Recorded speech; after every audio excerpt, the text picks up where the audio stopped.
A couple days ago, we showed you we're breaking up with you. Basically, it just means that spring break is not happening in Miami, Florida, because all the increased crime is happening. But there's more to the story than meets the eye. If you went to Miami and saw someone not breaking any laws, you may be in luck. Why are some Miami people leaving Miami for spring break? And is it working when it comes to the breakup thing? Take a look. Last year, spring break in Miami Beach looked like this.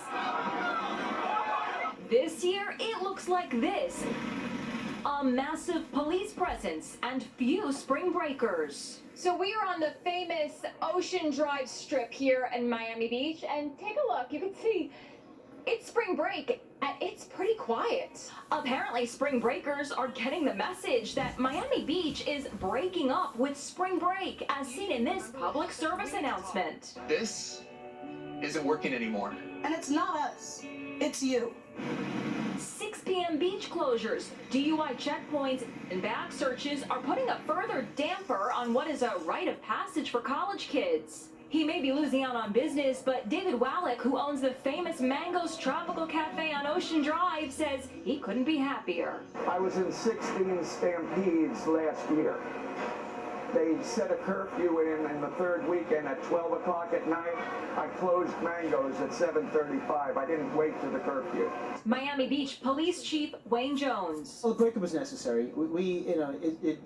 For us, it's like a divorce. And we're hoping it's an amicable divorce. Well, breaking up is hard to do. I want to have a good time. I can't even have a good time. Everybody is like...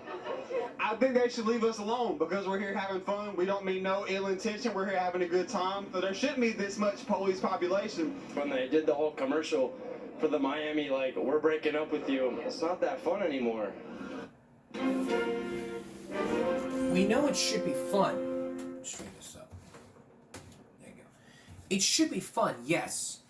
But it sends a message out there for you to be understandable and sit there and say, hey, we get it, but we don't want anything to happen to any spring breakers out there.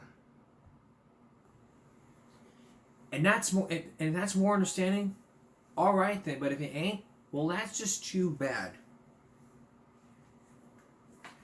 Beach closures are happening because y'all just want to sit there and say, like, oh, we don't care about spring break. We want to have a great time.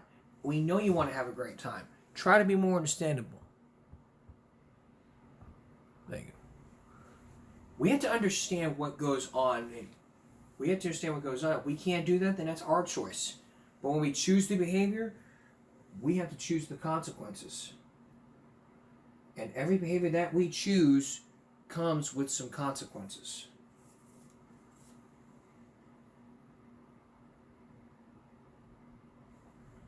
All right. Like kids across... Again, we have to understand, we don't want to scare people. It's just a way of saying, okay, it's spring break. We don't want this to happen. I don't want this happening to our kids. I mean, there's kids out there that want to have a good spring break. Everyone wants to go to the beach. Everybody wants to go get high. The key here point is do not drink and drive. If you do, it's not going to look pretty.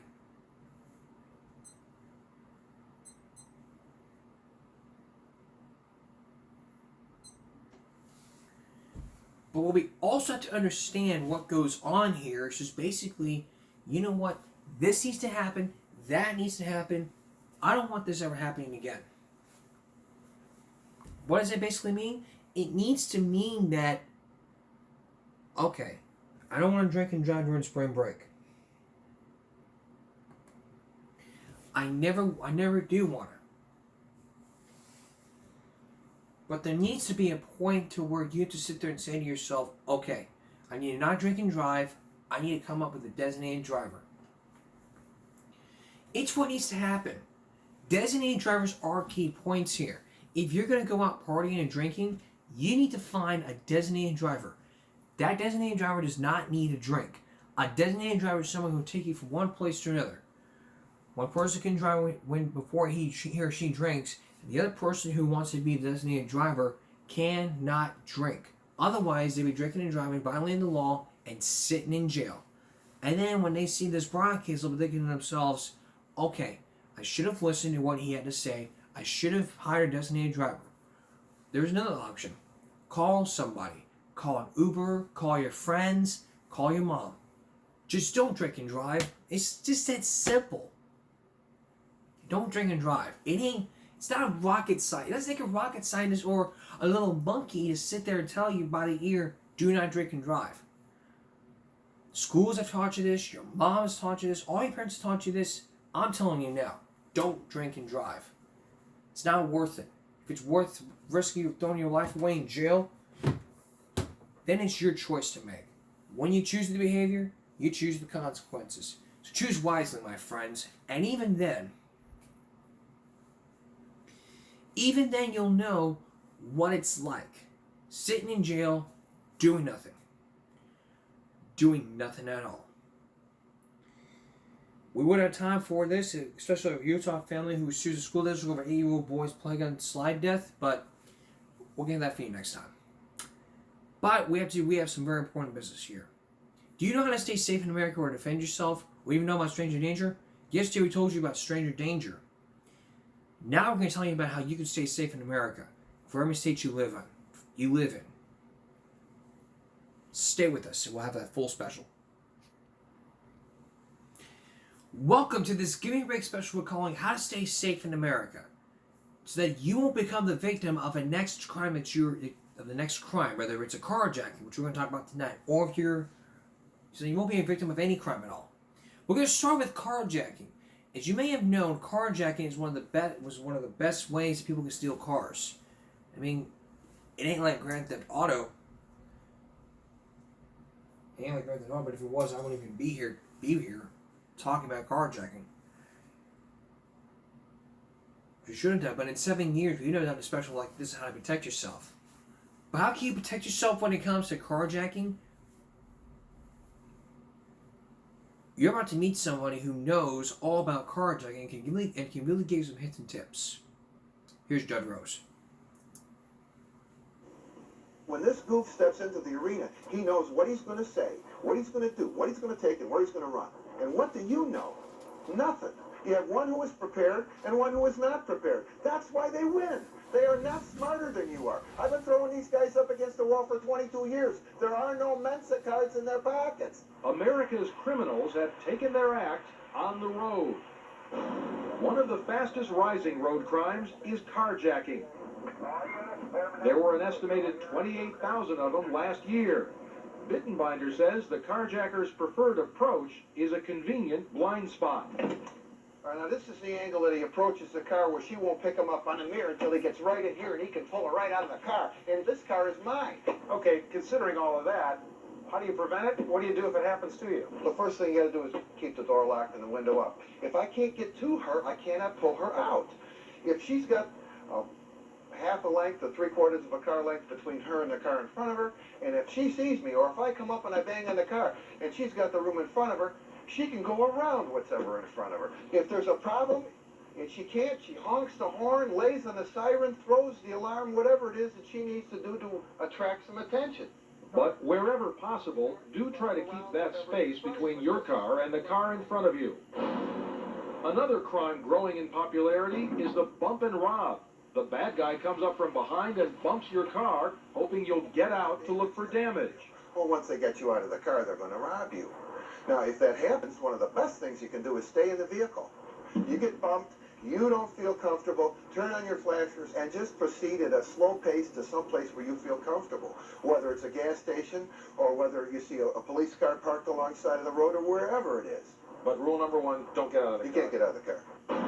Even, he says, if you're being waved over by what looks like an unmarked police car. There are at least 25,000 victims a year of crimes committed by phony police. So if you're not sure, flashers on and drive until you find a safe public place to stop. If he needs to stop you before you get there, this guy can show you lights you've never seen colors like this before. He can call in helicopters, he's got bullhorns, sirens, he can bring a uniform car with all the stripes and the guy with the smoky bear head, and you're sure this guy is the police. But what if, despite your best efforts, you end up out of your car? Bittenbinder's firm on this: do not get back in. What if a guy points a gun and says, "Get in the car"? Bittenbinder says the chances he'll actually shoot are far less than you think. If he does shoot, odds are he'll miss. And if you are shot, it's even less likely it'll be fatal. Well, that may be controversial, but Bittenbinder says getting back in the car leaves you no chance at all. You know, the women and the children and the men, the bodies of these people that we find in the woods and the forest preserves, these people were not walking through the woods when they were attacked. They were brought there, and they were brought there in a car. If you get into the car with this guy, you're not going to be back. On city streets, beware of the smash and grab. Let me ask you a naive question. That looks pretty solid. How easy is it to smash one of these? Well, it's pretty easy. So easy, it takes nothing more than this tiny bearing from a car wheel. Show me how it works. It works like this. Now, how long did that take? Now, she's not going to be able to catch this 13-year-old kid in gym shoes. It took me a second and a half, and I got this purse, and I'm gone. Wow. So Bittenbinder advises you not to put your purse on the front seat. Keep it in a less conspicuous place. The same advice applies when you're on vacation. Put your bags in the trunk, not on the seat. Another tourist tip, get directions when you rent your car. It really is conspicuous if one is reading a map and the other one is driving. I mean, that's a red flag. That, like much of Bittenbinder's advice, may seem sort of obvious. But he believes you can go and buy all sorts of bells and whistles and clubs to protect your car, and in the end, the best defense is still common sense. Trust your instincts. Just before any of these crimes occur, the hair on the back of your neck stands up, and that's your warning. That's 200 million years worth of evolution, grabbing you by the neck and saying, "Get out of here." If you can afford it, Bittenbinder believes everyone should invest in one security device, a cellular phone for your car. So if you're in trouble, you can call for help. Well, whether it's carjacking or assault or even murder, today's criminal is often much younger than ever before. In the decade of the 80s, violent crime committed by juveniles 10 to 17 years of age increased 27%. Homicides committed by juveniles shot up 87%. Can anything be done to reverse this trend? Yes, according to some communities, as you're about to see. Do you know what the charge against you is, Cece? Yeah, What is it? murder. And how old are you, Cece? 13. 13-year-old Cedric Green, known as Cece, is one of 4 juveniles charged with murder in the death last September of a British tourist in Florida. 3 of the 4 were first identified as suspects through a program called SHO, S-H-O, which stands for Serious Habitual Offender, a program aimed at cracking down on juveniles that was proven effective a continent away in California. Society is fed up with what these kids are doing, and they're saying, "That's it, lock them up, throw away the key." And that's what we've done. About an hour's drive north of Los Angeles, in a fertile agricultural valley, lies one of the safest cities in America, Oxnard, California. Population, 149,000. Actually, we had a serious crime problem in the 1970s. David Keys is the senior crime analyst for the Oxnard Police Department. We found that about 2% of our kids that live in our city, in Oxnard here, committed about 50% of all the felonies committed by the total population of kids here. In 1983, Oxnard decided to get tough on the troublesome 2% by trying out a Reagan Justice Department program called SHO for Serious Habitual Offender. I really call it kind of the in-your-face approach. Chief of Police Harold Hurt says the first step in the SHO program is to encircle the troublemakers. We get the school records, we look at his parents, his relatives, to see what kind of criminal activity they've been involved in. You know, our job is to scare all that information up and get it into the system. Corporal Marty Meyer and his fellow officers hit the street shooting. With cameras, that is. Get one full length and you're done, bud. They stop suspicious youths even though they're not certain any crime has been committed and take mugshots. They capture every detail, from style of clothing to identifying marks. This youth had the telltale tattoos of a local Latino gang. And then the information gets sent back to our crime analysis unit. 2 civilians work full-time putting the data, photos and all, into computers, tracking those juveniles considered most likely to commit a serious crime. They produce a monthly book of case histories for each police officer. But the real payoff comes after a problem juvenile is caught in a serious violation of the law. The next stop is court. When a kid is standing before that judge, the judge knows this is not the first time he's stolen a car. This is not the first time he's done a burglary. This, in fact, is the 15th time he's been arrested. He's committed X number of crimes, and you don't have your typical, problem kid here. You've got a career criminal. This happens to be 15. Oxnard's file on this 16-year-old helped put him in prison for 14 years. He was one of about 30 hardcore juveniles locked up in the 5 years after the program began in 1983. By 1987, violent crime had dropped by 38%, more than double the drop in any other California city. By 1989, rape was down 30%, robbery was down 41%, murder was down 60%. Crime picked up in 1991 when juvenile gangs came into vogue. But Oxnard retooled its show program to focus on gangs. And this year, violent crime is dropping once again. But there are really two Oxnards to consider here, divided in classic fashion by the town's north-south railroad tracks. One side definitely feels safer because of this program. But the other side says it has to pay the price, which is unfair. You definitely get treated differently if you're in this neighborhood than if you're across the tracks. Deputy Public Defender Christina Briles says here in the Latino neighborhoods, the police stop people randomly without cause and hassle them. And to what end? I think locking up is just a band-aid effect, because eventually they're going to be out again, back in the community, and we're going to have to deal with them on another basis. But such worries are decidedly in the minority here. And back across the continent, the murder of a British tourist at this Florida rest stop only increases support for the serious habitual offender program.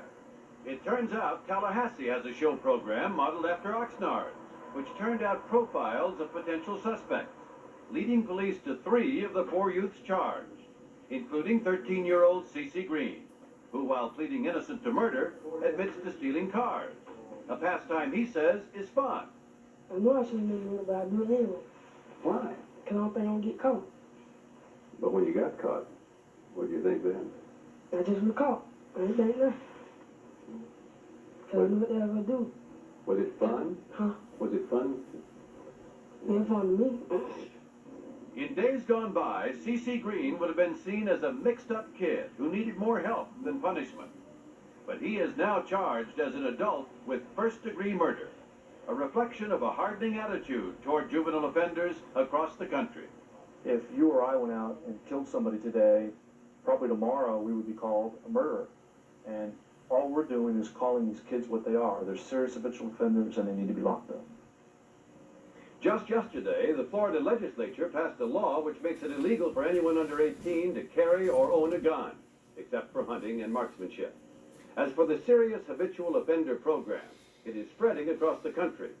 41 cities and 2 states now have similar programs.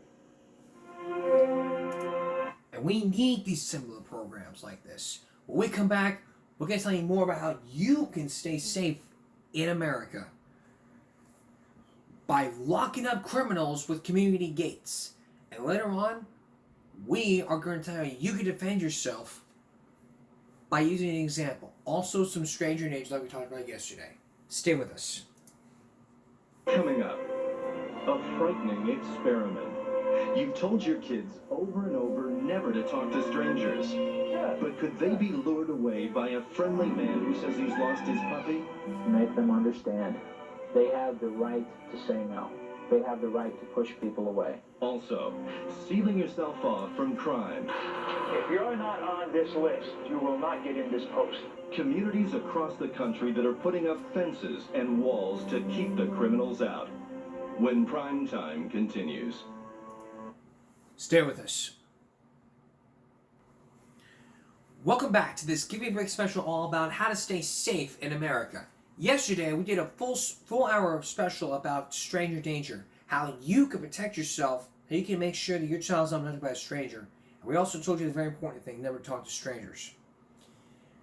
But this is part of the special that I've been working on. I've waited weeks to do this because it's not just about scaring you, it's all about helping you. What you're about to see is a social experiment that was being done on like Joey Salads was. And as you're about to see from one person, this expert knows knows all too well about child abduction and never to talk to strangers. Here's Chris Wallace. There's no worse pain. And it never completely goes away. For David Gordon, the pain started on July 2nd, 1989, when his 10-year-old daughter Rosie disappeared. She was an outgoing, athletic child, growing up in a quiet suburb of Washington, D.C. But one summer afternoon, she didn't come home. 2 days later, on the 4th of July, Rosie was found by the side of a road 7 miles away. She'd been suffocated. No one has ever been charged in her murder. It's every parent's worst nightmare, isn't it? That's right. The death of your child is your own death, except you survive it.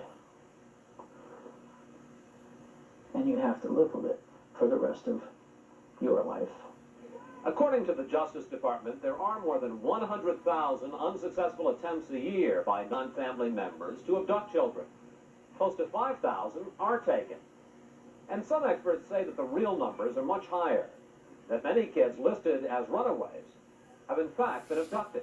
I'd like to tell you a little story and give you a little prevention tip. Ken Wooden is a child safety expert. He's interviewed more than 1,000 molesters, studying the lures they've developed to persuade children to go off with them. The reason the lures are effective is that they do two things. They short-circuit the thought process and they short-circuit your basic instincts. We went with Ken to a playground in Arlington, Virginia to see just how effective these lures are. We invited several parents from the Washington area to come with their kids to discuss child safety. Debbie Beard said that she often talked to 7-year-old Patrick about not speaking with strangers. So you don't think Patrick would go off with a stranger? No, I don't. I asked him that this morning. He said, no, Mommy, I'd kick and scream and run the other direction. We're conducting an experiment. We told her that Ken was in the playground ready to test Patrick. She agreed to watch a TV monitor with us as Ken approached her son using the same lure that led a child to a park in Oklahoma 3 years ago, where he was brutally attacked. What's your name? Patrick? Here, Patrick. My little puppy. His name is Shorty, and we're looking for him. He answers to the voice of little girls and little boys, and we're offering a reward of $10. Would you help look for him? Here, just hold the picture. Say his name is Shorty, and you say, here's Shorty real loud. Shorty! Good, good. In 32 seconds, Ken had Patrick following him, looking for the lost puppy. He's walking right out of the playground and right up towards the gate. Dreadful. Ruined my day. Something I'll have to discuss with him much more thoroughly than I ever thought I would have to do. And Patrick wasn't the only child to go with Ken. When 4-year-old Drew heard about the lost puppy, he was out the gate in seconds. Ken also lured 2 brothers, 6-year-old Ronald and Hillary, age 2. And then there was 5-year-old Mika, the daughter of Margaretha Netherton. When you see her walk off with that man... I got a sick feeling in the pit of my stomach. Just then, Mika came over to tell her mom about the man she'd met in the playground. What has Mama told you to do when you see a stranger and a stranger comes up to you? What has Mama said to do? Run away. Why didn't you run away? Because Could he that- wanted me to find Shorty. What's the biggest single mistake that parents make in alerting their children to the dangers out there? Basically, they say don't talk to strangers. And, you know, in the eyes of a kid, a stranger is some character who's very scary and a monster type. And in reality, he comes off as a nice-looking guy who's engaging. Ken says children should be drilled on the common lures the way they're taught a subject in school. The emergency lure. Killer Ted Bundy abducted a 12-year-old girl in Florida, saying her house was on fire and she should come with him. The job lure. John Wayne Gacy killed more than 30 boys near Chicago, asking many to help with errands, then come to his house to get paid. Child safety experts offer these tips. Tell your kids never to go near a car if a stranger calls them. Don't put your child's name prominently on clothes or a backpack. An abductor can then call them by name.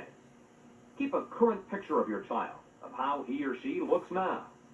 And most important, teach your children that if something seems wrong, they can say no to an adult, even someone they know.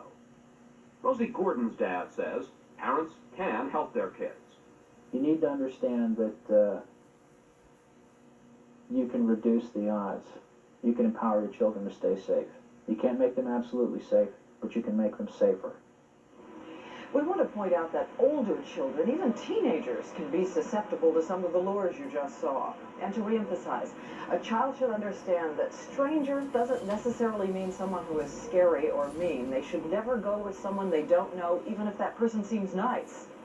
And even if they do know the person, a bus driver or a teacher, they should never go anywhere with someone unless you, the parent or guardian, have told them it's okay. Sam? Now that you focus on child abduction, it's going to be now all about those community gates. Now think about this for just a minute. Think about this. You find a community, you think about this. Without those community gates, your child can be, then there'll be less chances of break-ins or robberies or everything. But why do we need so many of these gates to keep out criminals? As John Quinones explains, it's really all about safety. Take a look. Set up a perimeter on any suspects that we might find in the general area. Brent Killingsworth is a warrior, a former Navy SEAL. Tonight, he's part of a private army, a security force that patrols this affluent enclave in South Florida. All set. Have a good day. For about $1.2 million a year, that's about $1,000 per home, residents here get well-paid guards and a sophisticated computer system that tracks anyone who comes through these gates. If you're not on this list, the access list, you will not get in this post.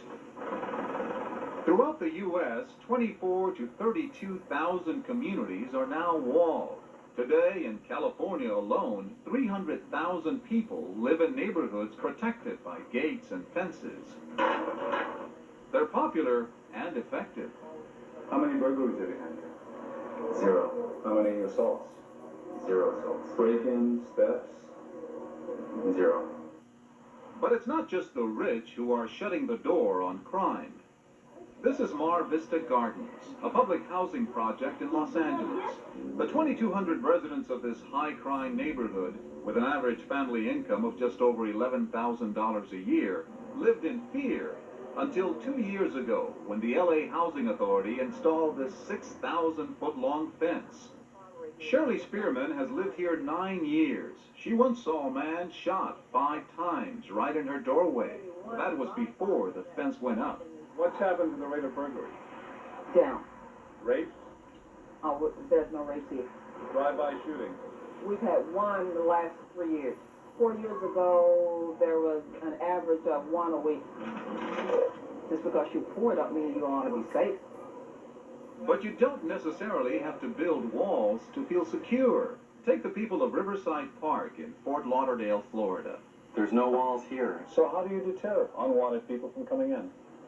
There are no unwanted people, there's only unwanted activity. 8 years ago, this neighborhood was decaying, choked with commercial traffic, and under siege by drug dealers.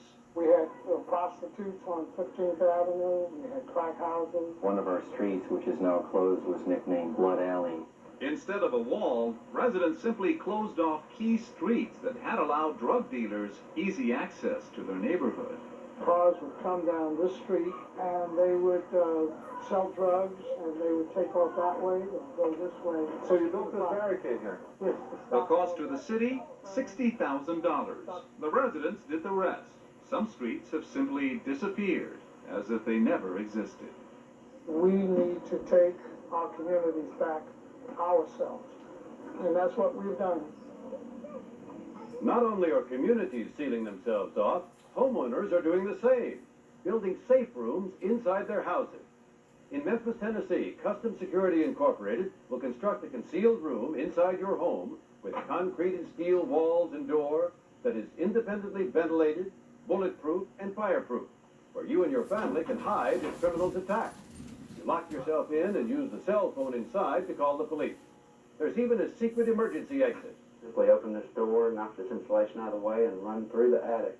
But these safe rooms aren't cheap, running anywhere from $10,000 to $25,000. $25,000 for a safe room.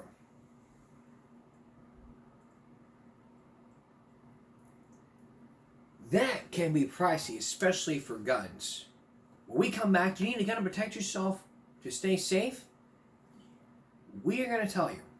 And later, how can you survive a robbery? How can you survive a robbery if you've just been robbed? We're going to tell you. Still ahead, the criminals are armed. Should you be too? Will a gun in your home dramatically increase your chances of tragedy? And some ideas to take the guns away from the criminals. When prime time continues after this from our ABC stations. Stay with us. Now it's all about those guns. Criminals have guns. You may have a gun to protect yourself, but could it help prevent tragedies? If you looked at news stories, guns can kill. And many people will sit there and say, well, guns don't kill people, the government does. Guns don't kill people, people kill people. But if you look at all 50 states, there are laws which say you're allowed to carry without a concealed weapon or not carry a concealed weapon. There are things you can do to protect yourself when you're out walking in the streets. A taser could be one of those things. This is advice you ought to have when you're out walking in the streets or you're trying to protect yourself. Just push it on, you press the button. When this turns red, you push the button, and there you go. You can easily, if you want tasers like this, you can easily find them online, or you can find them in any store. But just know it's the best way to protect yourself. And this state here, you're allowed to open carry. You can carry a gun without a permit. You can carry a taser without a permit, and you'll be great. But what are some ways to keep guns off the streets? Here's Diane Sawyer. 34 states do have some kind of gun control legislation, and the federal government is considering more. But there's no definitive proof that laws keep guns out of the hands of lawbreakers, fueled by drugs and poverty. At least 24 cities have taken another step, offering money, roughly $50 for every gun turned in. Thousands of guns were turned in, but again, no proof it's reduced violent crime. The two most original solutions we found were these. One judge in Maryland who fined the manufacturer when its handgun was used in an armed robbery. And one senator, Moynihan of New York, who said guns may be forever. But there's only 4 years of ammunition available right now. Why not try to tax some of those bullets out of existence? So there's no magic solution for getting the guns out of the hands of the criminals. And in the meantime, where does this leave us? Well, there is a study that shows if you have a gun in your hand at the moment you're attacked, you may be more likely to foil your attacker. So should we all go out and buy a gun? We found out that depends on your answers to a series of questions about the person you really are when you hear a sound in the night, or footsteps, or a predator leaps in your car at a red light. Heard the car door open at the same time. It was like instantaneous. An arm came around the back of the seat, and there was a sharp object to my throat. Laura Huntington was the kind of person who had trained for that moment. She's a night shift nurse who last January was driving to work in the suburbs of Atlanta. She showed us how an attacker forced her to pull into an empty car wash stall. When she stopped the car, she had a revolver right there on the front seat.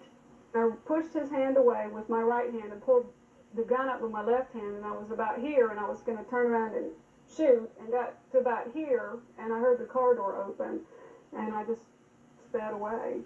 So it worked for Laura Huntington, but another study you should know about. Most of the time, the attack is so fast the gun owner doesn't have a chance to get to the weapon. And something else that may surprise you, one more study. If you have a gun at home, it is 43 times more likely that gun will be involved in accidental killing, in suicide or domestic violence, than used to kill an intruder. Think of it again, 43 times more likely. Which brings us back to our questions about you and who you really are. Can you afford a 43-to-1 gamble on a loaded gun in the house? Say, if your wife or husband is drinking too much, or you have a teenager who might be depressed and home alone, or around your children, even though you think you couldn't be more careful. My gun was always like that. That's the only day it was ever not like that. Sonia Barnes wants you to know what happened when her husband bought her a handgun for protection. When he was away overnight, she kept it where she could get to it on a headboard. It had one bullet in it. On the morning of February 3rd, through carelessness, the gun box was unlocked for just 30 seconds. Her 2-year-old son, Cody, accidentally shot his 14-month-old brother, Blake, paralyzing him from the waist down. I have nothing against guns, but for me, I can't stand to look at one right now. I still know people that just leave their guns laying around under their mattress or anything, and they know me personally. And I try to tell them. But even if you accept the risks of a gun at home, there's one more question to ask yourself before buying. Will you really have it available at all times? Will you have the nerve and training to use it? You don't have time to aim. You time to pull it out and go, freeze, don't move, and pull the trigger. Walter Philbrick is a police officer in Florida and a private security consultant. He says, don't get a gun as an empty threat. You have to prepare yourself to pull the trigger first of all and take a life. And that's the first step as far as buying a firearm. Because firearms aren't designed to scare people, injure people. They're designed to kill people. I was prepared to shoot him. That was my intention when I pulled the gun out, was to shoot him. Yet even if everything went right for Laura Huntington, think twice about buying a gun. Think about the risk of a tragedy at home, and, as this convicted robber says, at the critical moment, what you would really do. If you pulled a gun out on me and didn't shoot me with it as soon as you pulled it out, I'd take it from you. I'm not scared of death. A footnote, whether it's a good idea or not, 48% of Americans now have a gun in their home. Sam? Diane, with so many gun-toting criminals on the streets and with many police forces stretched to the limit, some communities have turned elsewhere for more protection. As Renee Poussaint explained, one of the most innovative programs today involves citizens and cops working together. It's called community policing, something you and your community could begin to do right now. Now it's something we never talked about. Community policing. It's just where citizens pretend to be police officers. But is it a great idea? Your state may have it, your community may have it, but could it work? Here's Renee Poussaint. Sparrow Estates. 3 years ago, this 12-block area in Lansing, Michigan was notorious for shootings, drugs, prostitution, and assaults. It was very unsafe. There was a lot of fear in here. Don Christie came in as the community cop in 1990. In fact, he was the only cop to apply for the job. He soon realized that to make a difference, he was going to have to go door to door with a personal plea. Come join me. I really need your help. Help me do something in the neighborhood. They really came forward. Place to buy a search warrant! This drug raid last month is evidence of just how Christie's neighborhoods are helping their local cops. But more importantly, what happens when a neighborhood stands up and says, no more. All these pictures in here, I look at them fairly often, and I go back and say, well, boy, we sure took care of that. Ralph Kassler is one of the citizens Christie asked for help, and he's got 3 years of pictures to show how they did it. Organize your neighborhood, have meetings, and even if it's somebody's house or something to get started, 10 or 12 people can do an awful lot. See that name on Kassler's shirt? That's another step. The citizens gave themselves an identity, the Sparrow Estates Neighborhood Association. Kassler's album shows another important step.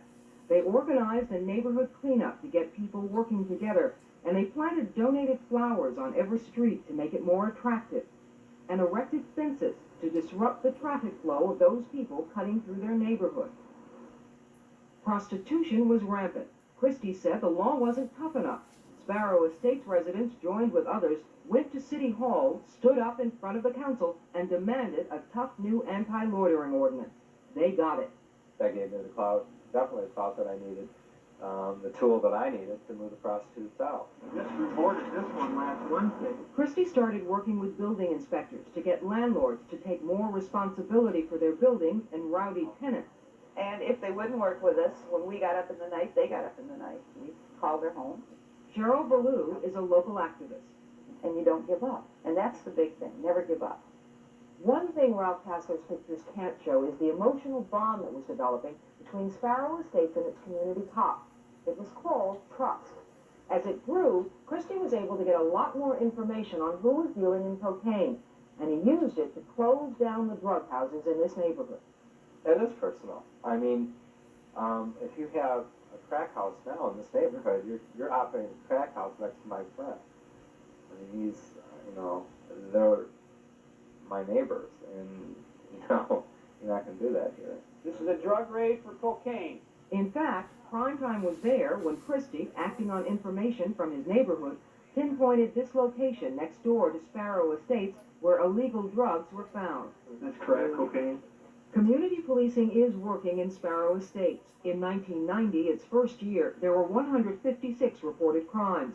In 91, that dropped to 110. In 92, down to 67. And in 93, 40 reported crimes so far. It was because the people got out.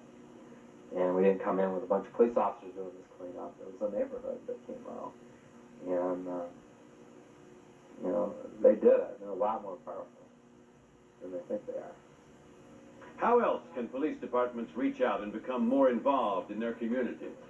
Well, some cities, like Campbell, California, have taken a cue from the big league. Campbell was one of the first police departments in the country to hand out to kids baseball-style cards with pictures of local cops. On the back, there's a message from each cop and personal information, like the officer's nickname, hobbies, and favorite sports. The idea? To encourage kids to get to know cops and not to be afraid of them. The cards have been such a big hit that they're now selling collector sets to adults. Other police departments around the country are putting out their own cop cards.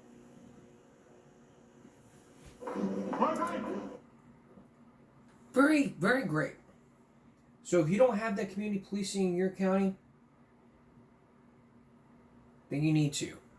When we return, Sylvia Chase is going to explain what happened when she was almost carjacked and murdered. Then, what can you do to protect yourself when someone robs you? Some important information for you when we come back. Stay with us. Welcome back to this Give Me a Break special all about staying safe in America. We're now going to focus in on muggings. Basically what it means is, they just take your stuff. That's how vagrants are. They just take your shit, pawn your shit, and that shit's not being used for like food and water and all. It's being used for one thing. Drugs. You get a car mugging, take your stuff, and run. You're about to hear from one woman who was a primetime live correspondent, used to work for the news, now gives her version of the events that happened. Here's Sylvia Chase. News Center for Northern California, Sylvia Chase. No, it wasn't primetime. It was KRON-TV in San Francisco, where for 5 years I anchored the local news. Tonight, it's all the news we have to know. I'm Sylvia Chase. It was the evening of July 19th, 1990. And later that night, I filled in for Larry King on his radio talk show. We were taking calls about crime that night. They can't cope with the mafia right now. They can't cope with their own drug problem right now. Crime not in the U.S., but in Russia. It was around midnight when I finally made the 5-minute drive to my house. I came down Hyde Street, the famous cable car line. So I turned right into my street. I pushed the clicker to get into the garage, and as I was doing so, I saw a car pull to the curb across the street and turn its lights out. Moments later, I noticed a kid running up the street really fast, and then another kid running up the street after him. I pulled into the garage, and I pushed the button, the garage door came down, clunk, clunk, I could still hear the noise, and I came sort of around to my entryway. So I came through this unlocked gate, something I've done hundreds of times before, and I walked up the stairs, and when I got to this landing, that's when I heard the noise. The sound of a person rushing up a brick staircase. I was so frightened. I can't tell you how hard it is, that split second when you say, I've got to scream, but you just can't, And then I felt this awful feeling, the violence of the way he grabbed me in this chokehold and jerked me. And I actually kicked him down the stairs backwards. And that was when I said, oh my God, here's another one coming up the stairs. So now I've got these two guys and we're tussling and I'm screaming bloody murder. Everybody came out of their houses. Then these guys started to beat a retreat. One of them came back and wrestled the bag out of my hands. And then you could see them. They jumped into this car. Sergeant Dan Greeley is with the San Francisco Police. When the officer responded that night, we were standing right here, and he said to me, "You should never have fought." Why did he say that to me? The suspect may try and overcome your resistance and struggle with you, and it's going to subject you to more injury. So what could I have done to prevent being mugged that night? Well, in the first place, when I saw that suspicious activity on the street, I should have just kept driving around the block. And then this gate, you'll see it's locked now, but it wasn't locked that night. It would have been if I'd listened to this man, Ferlicious Wyatt, with SAFE, a crime prevention service. He told me to lock that gate and to install spotlights when he surveyed the property fully 2 years before I was mugged. But I felt a little less foolish when Wyatt said I'd done the right thing to struggle. You're here. You did the right thing. You acted correctly. My hat's off to you. If there's one thing I learned, it's that I never should have gotten out of the car that night. Next time I'll trust my instincts and keep on driving. We want to make it clear that experts say there is no hard rule about whether you should or shouldn't fight back if you're attacked. And what about spraying your attacker with one of those chemical repellents? Mace, which is essentially tear gas, will cause tearing, choking, and a burning sensation. But it's not very effective on people who are high on drugs or alcohol. Pepper spray, made from hot pepper extract, produces an intense burning sensation that can instantly close the eyes of an attacker, including people under the influence of drugs or alcohol. Most police prefer pepper spray because it's more potent than mace. But you should know pepper spray is illegal in Wisconsin, and mace is illegal in Wisconsin, New York, and here in the District of Columbia. Now for an exercise that could save a life, maybe even your life. You just got off the train and you're walking to your car.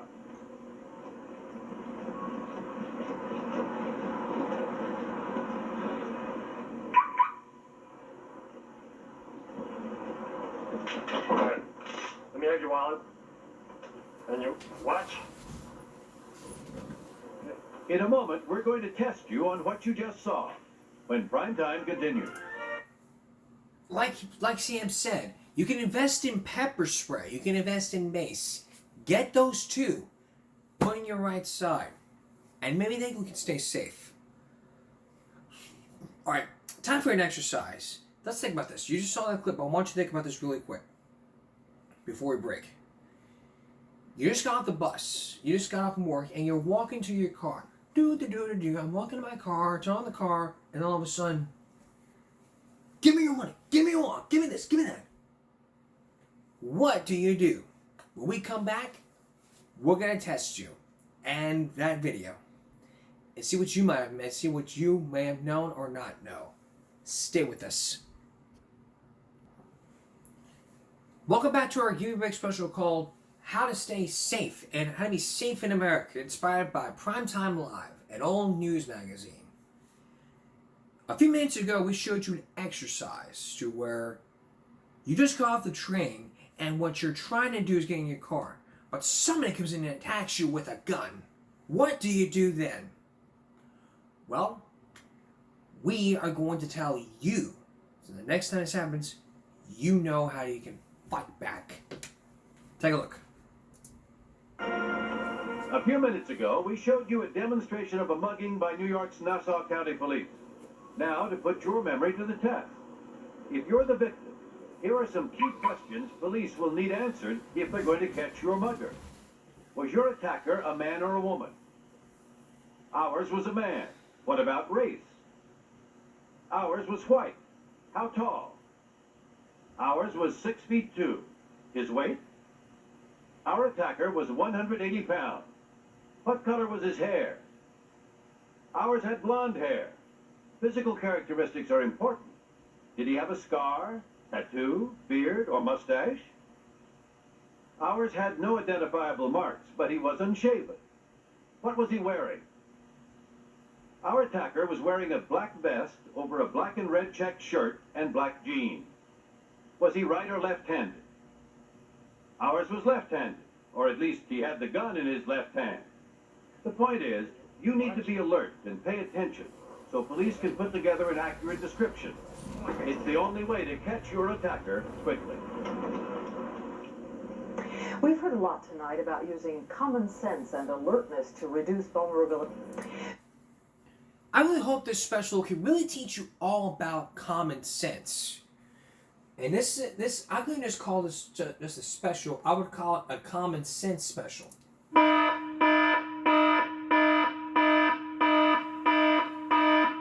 For one reason, this story. You need to know all these questions that you're being mugged. If you're being mugged, you need to know. You need to know what is going on. You need to know. So if you're being mugged, you need to know the description of your attacker. That way, the police can be aware. Start asking questions. These are key questions you need to know. Was your attacker male or female? How much does he weigh? What color was his hair? Did he have any facial hair? What was he wearing? If you answer those key questions, you need to know. You need to remember. That way when your attacker goes, when you remember your attacker, you too can realize, oh, okay, I know who he is. Which made me ask me, okay, well, can we take a picture of the attacker? Well, you see, here's the thing. You may not, because you were just attacked. I mean, what's going to happen? Oh my God, snap. You just didn't even get your camera. That's because you didn't have time, because you were attacked. Remember, description only. But you might be asking, well, what if my friend was there and he saw the attack? Can you take a picture? Yes. Yes, that's a good point. If your friend's sitting next to you, he witnessed the attack, he can meet video and picture can really be proven.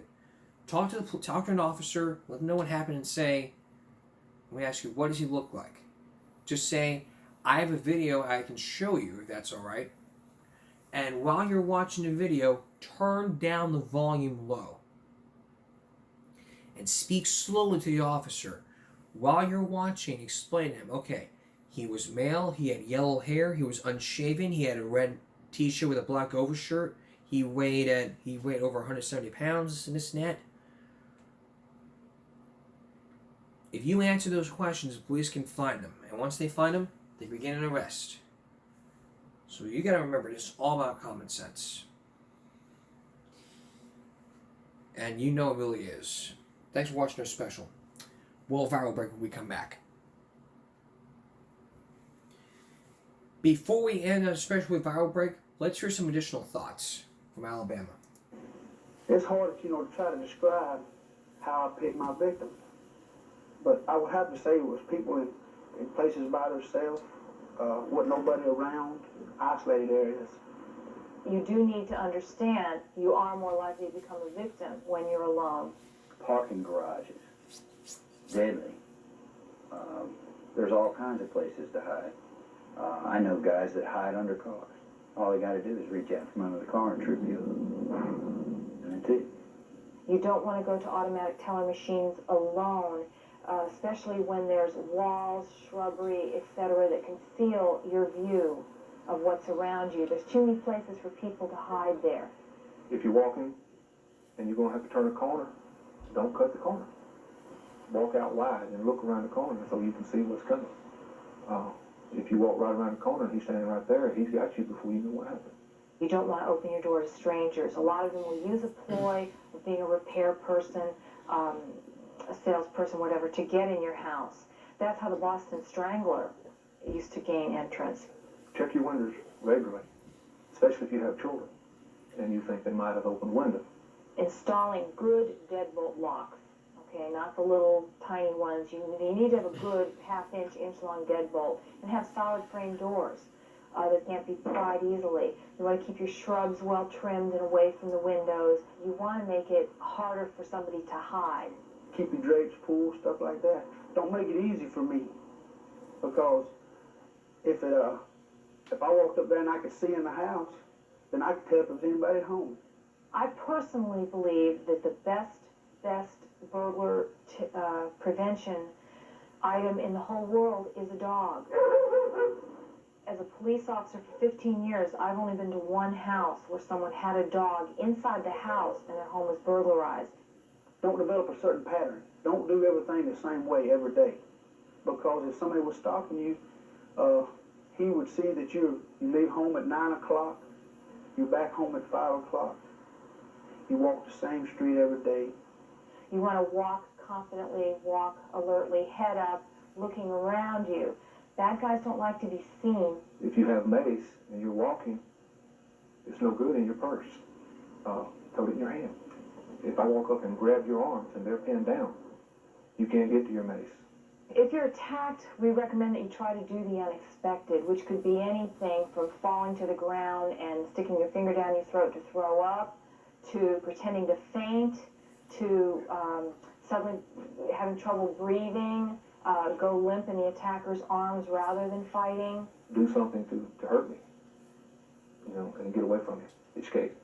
Don't let anyone tell you you should have done this, you should have done that. If you survive, you're okay. We can fix everything else. You're still alive. There's no such thing as a fate worse than death. Only death is irreversible. As we said at the outset, we couldn't really explore the underlying causes of crime tonight, drugs or poverty. It's all about being safe.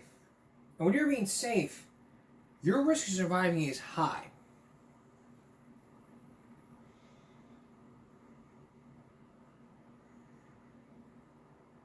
Just try to understand all about safety.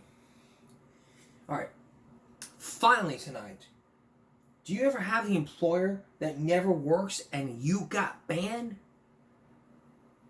Well, take a look at this video as part of our rival break. And it can really, it'll have you laughing hard. Another day of doing absolutely nothing. I'm blame sorry. As always. Yeah, it's good. What, Jake? Stock aisle 8? Yeah, for sure, bro. Oh, sorry, bro. I'm working on it now. Yeah, I got you, dog. Connor, what's your break? I bet, bro. Yes, sir. You need help? Candles? I don't know if we have any. Yo, Jake, do you know where the candles are, bro? Right here? Oh, yeah, they're right here, sir. Yeah, of course. I'm so happy to help. Hey, yo, Jake, I'm gonna take a piss. I'll be back in 5 minutes, okay? Yeah, 5 minutes, dog. All right. I gotta FaceTime my girl. 30 minutes later. All right. Back to work. What's up, Jake? Yeah, I'm working on aisle 8 right now. Hey, I'll have it done, bro. Come on. You know me. Hey, Jake, come into my office. We need to talk right now. Jake, why the hell is aisle 8 not done? Have you been sitting on your ass? Huh? Get to work. Our regional manager is going to be coming in tomorrow morning. Another day of doing absolutely nothing at work. Wow, absolutely none. You get blamed for everything. That's how it is. Just get your ass to work. Do what you're fucking told. Then you won't be fired. And maybe then you won't be child abducted. Speaking of that, our special Giving Rick Sunday is going to continue all about stranger danger.